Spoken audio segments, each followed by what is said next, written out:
শিলচর বিমানবন্দরে উষ্ণ সংবর্ধনা জোয়ারে ভাসলেন হাফিজ রশিদ চৌধুরী ও আমিনুল হক লস্কর। আগামী নির্বাচনে বিজেপিকে উৎখাতের ডাক কংগ্রেসের রাজ্যিক সহ সম্পাদক ও রাজ্যিক সহ সভাপতি।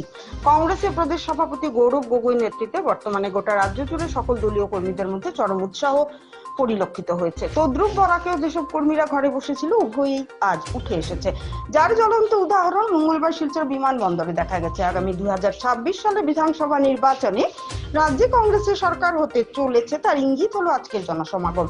কংগ্রেসের নবনিযুক্ত রাজ্যিক সহ সম্পাদক আমিনুল হক লস্কর ও রাজ্যিক সহ সভাপতি হাফিজ রশিদ চৌধুরী মঙ্গলবার শিলচর বিমানবন্দরে অবতরণ করার পর কথাগুলো জানিয়েছেন।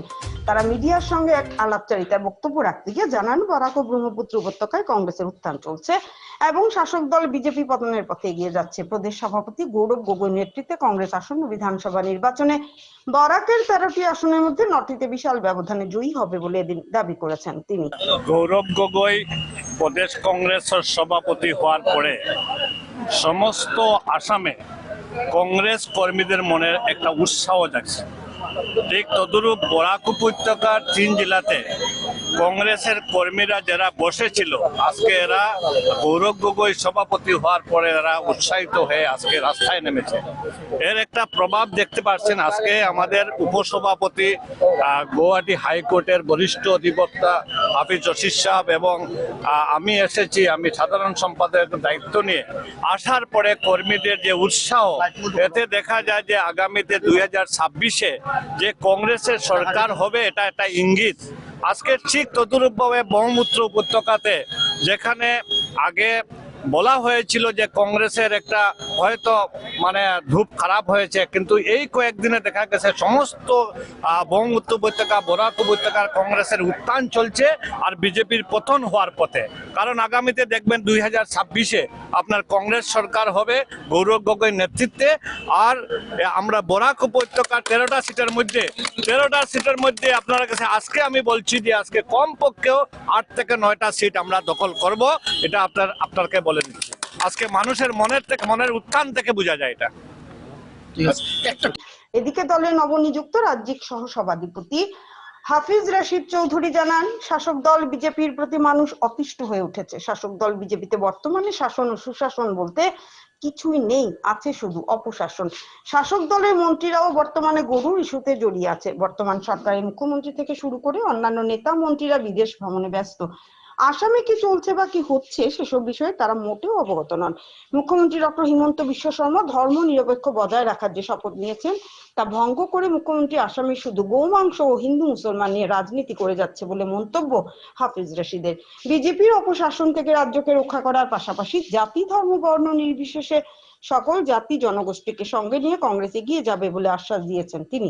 সবার সম্মিলিত সহযোগিতা ও ঐক্যবদ্ধতায় কংগ্রেস আগামীতে আসামে সরকার গঠন করবে বলেও এদিন জানিয়েছেন হাফিজ রশিদ চৌধুরী। আজকে বর্তমানে আজ 1 মাসও হয় নাই গৌরব গগৈর নেতৃত্বে আসাম প্রদেশ কংগ্রেস নতুনভাবে গঠন হয়েছে আজকে 2 দিন আগে। এবং আমরা বরাক ভ্যালির 2 জন, বিশেষ করে আমরা একজন উপসভাপতি আমাকে দেওয়া হয়েছে, ওনাকে সাধারণ সম্পাদক দেওয়া হয়েছে, আরও বিভিন্ন আছে, আমাদের প্রেসিডেন্ট নিযুক্ত দেওয়া হয়েছে, ওনারাও আসতেছে, কাল পরশু এখানে আসবে। মেইন কথাটা হয়েছে যে বর্তমানে মানুষ অতিষ্ঠ হয়ে গেছে বর্তমানে গভর্নমেন্টের উপরে। কোনো কিছু নাই, কোনো শাসন নাই, সুশাসন নাই, অপশাসন চলে আছে, করাপশন চলে আছে। মন্ত্রীরা যদি সাধারণ গরু নিয়ে যদি এটা করে, আর আমি কি বলবো, সাধারণ একটা গরু নিয়ে যদি এই ধরনের রাজনীতি করে, চুরি করে, তা আমরা যাবো কোথায়? দায়িত্বশীল মানুষ আজকে যদি হেমন্ত বিশ্ব শর্মা যদি বলেন যে আমি ধর্মনিরপেক্ষ নয়, ভারতবর্ষে কোনো ধর্মনিরপেক্ষ নয়, হিন্দুও ধর্মনিরপেক্ষ নয়, মুসলমানও নয়, আমিও নয়, উনি বলেছেন। এই যে কথাটা বললেন, উনি শপথ কি নিয়েছেন? শপথ নিয়েছেন আমি সেকুলারিজম, সোলিশিয়ালিজম, এই শপথটা নিয়েছেন। আজকে উনি শপথ ভঙ্গ করেছেন। আজকে অন্য হলে তো গভর্নর ওনাকে সহায় দিত, প্রেসিডেন্ট অফ ইন্ডিয়া ওনাকে সহায় দিত, ওনাকে সকজ করতো। আজকে এইটাও বন্ধ। সব দিকে, তলের দিকে হোক, উপরের দিকে হোক, দিল্লি হোক, গৌহাটি হোক, সব দিকে কি একজন তো সারি বিদেশ বিদেশ মন্ত্রীর মতো ঘুরতেছে। উনি দেশে কি হচ্ছে, আজকে আসামে কি হচ্ছে, একমাত্র একটা ইস্যু, এখানে গরুর মাংস, গাহরির মাংস, হিন্দু আর মুসলমান। আমরা কংগ্রেস এটা চাই না, আমরা চাই সবাইকে নিয়ে চলবো, পিপুলসকে নিয়ে চলবো। পিপুলসের মধ্যে সবাই আছে, সব জাতি জনগোষ্ঠী, আসামি বাঙালি সবকে নিয়ে আমরা চলতে চাই। আমরা চাই একটা শান্তির রাজ্য গঠিত হোক, শান্তির প্রতিষ্ঠা হোক। বর্তমানে যেভাবে যে অপশাসন চলছে এটা দূর হোক, এটা চলে যাক, সেই হিসাবে আমরা কাম করে যাব। আর আজকে আপনারা দেখতেছেন বরাকবেলি যে উৎসাহ মানুষের, আজকে যে আমরা তো আজকে মাত্র কোনো ধরনের আগে কোনো আমরা ইনফরমেশন না দিয়ে এসেছি, আমি তো কোনো ইনফরমেশন দিই না। আজকে যেভাবে মানুষের উৎসাহ দেখতেছেন, আর উৎসাহ থেকে আমি মনে করি কংগ্রেস যে পরিবারের লোক ছিল আগে, যারা ছিল লুকিয়ে আসছিল, বসে আসছিল, সবাই এখন রাস্তায় আসবে, আসে কংগ্রেসকে শক্তিশালী করে এই বর্তমানে অবসান মুক্তি পাবে বলে আমি আশা করি।